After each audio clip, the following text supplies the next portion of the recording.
បាទសូមជម្រាបសួរបាទពុកម៉ែបងប្អូនកូនក្មួយទាំងអស់បាទទាំងក្នុងប្រទេសនិងក្រៅប្រទេសបាទជាទីនឹករលឹកនិងជាទីស្រឡាញ់រាប់អានបាទឃើញថាពេលវេលាគឺពិតជាដើរលឿនខ្លាំងណាស់បាទអាទិត្យចាស់ផ្លាស់ចូលអាទិត្យថ្មីបាទឥ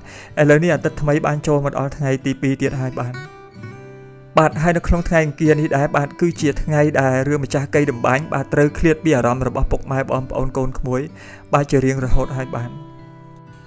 ទហើយចម្ងល់ដែលស្ថិតនៅក្នុងដួងចិត្តរបស់ពុកម៉ែបងប្អូនកូនក្មួយនោះបាទគឺនៅក្នុងរាត្រីនេះបាទនឹងមកធ្វើការស្រាយបំភ្លឺបាទធ្វើឲ្យពុកម៉ែបងប្អូនកូនក្មួយបាត់អស់នៅក្តីចម្ងល់ដែលកើតមាននៅក្នុងចិត្តកន្លងមកនេះបា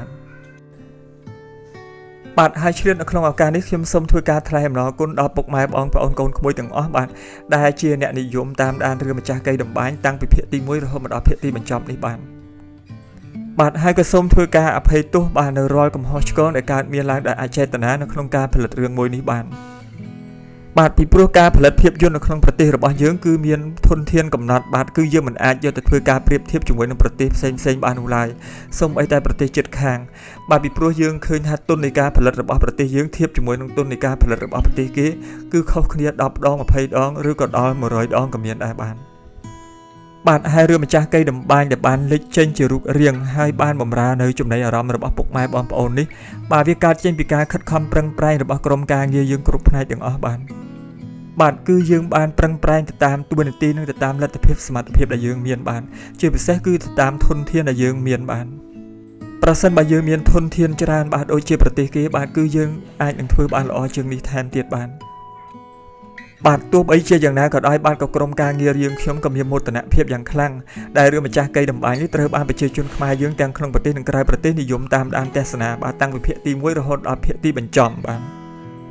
បាទខ្ញុំបានមើល comment ដែលមាននៅក្នុង channel YouTube របស់ប៉ោះហងមាសបាទឃើញថាបងប្អូនប្រជាជនខ្មែររបស់យើងទាំងក្នុងប្រទេសក្រៅប្រទេសបាទគឺបាន comment មកល្អជាច្រើនបាទស្ទើរតែជាង 90% ហើយដែលបានពោលសរសើរអំពីការផលិតរឿងមួយនេះបាទហើយមានមតិរិះគន់ខ្លះដែរគឺនៅក្នុងន័យស្ថាបនាបាទហើយក្រុមការងារយើងខ្ញុំបាទសូមសម្ដែងនៃការថ្លែងអំណរគុណបាននឹងព្រមទទួលយកនៅចំណុចខ្វះខាតដើម្បីធ្វើការអភិវឌ្ឍ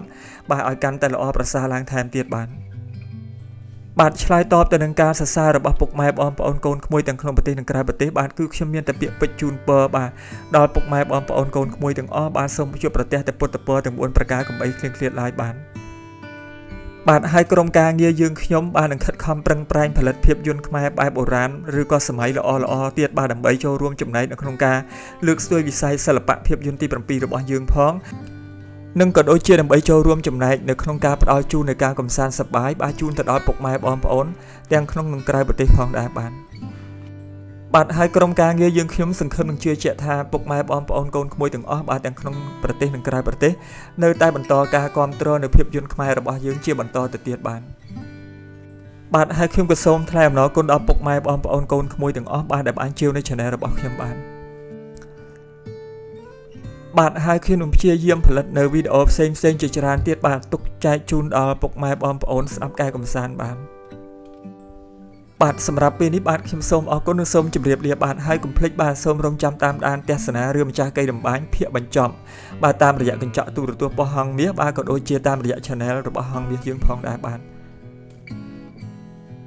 រាត្រីសួស្តីបាទសូមមានសំណាងល្អទាំងអស់គ្នាបាទគ្រប់ក្រុមគ្រួសារទាំងបងប្អូនក្នុងប្រទេសនិងក្រៅប្រទេសបាទសូមអរគុណសូមជម្រាបលាម្ដងទៀតបាទ